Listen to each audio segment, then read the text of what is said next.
On the 28th of November 1919 in Washington, the first international labor standard of the ILO was adopted. The Hours of Work Industry Convention 001 limited working time to 8 hours a day and 48 hours a week. An average work week for a full-time manufacturing employee in the United States in 1890 was 100 hours. The origins of the movement for an 8-hour day began with the Industrial Revolution in Britain.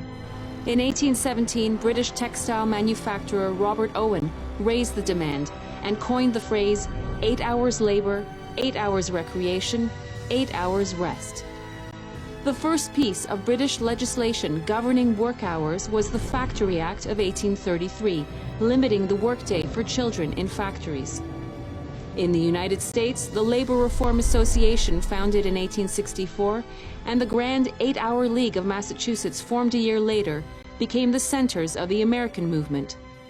Meanwhile, in Australia, trade unionist James Stephens led stonemasons in Melbourne to agitate for an 8-hour working day, which they eventually won. With the growing integration of the world economy and the development of the global trade union movement, the call for an 8-hour working day became global. By the start of the 20th century, the 8-hour workday was becoming a reality for more and more people. And at the end of the First World War, 8-hour laws of varying scope had been enacted across Europe. In the meantime, the social situation was explosive, and labor unrest widespread. Unrest so great that the peace and harmony of the world are imperiled.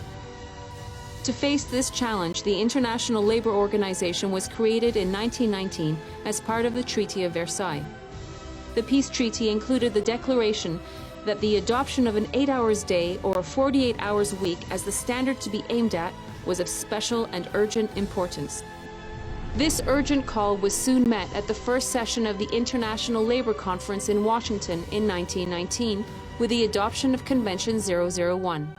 A landmark for workers' rights, the convention has had far-reaching impact on normalizing the 8-hour workday and has been an enduring pillar of modern working life.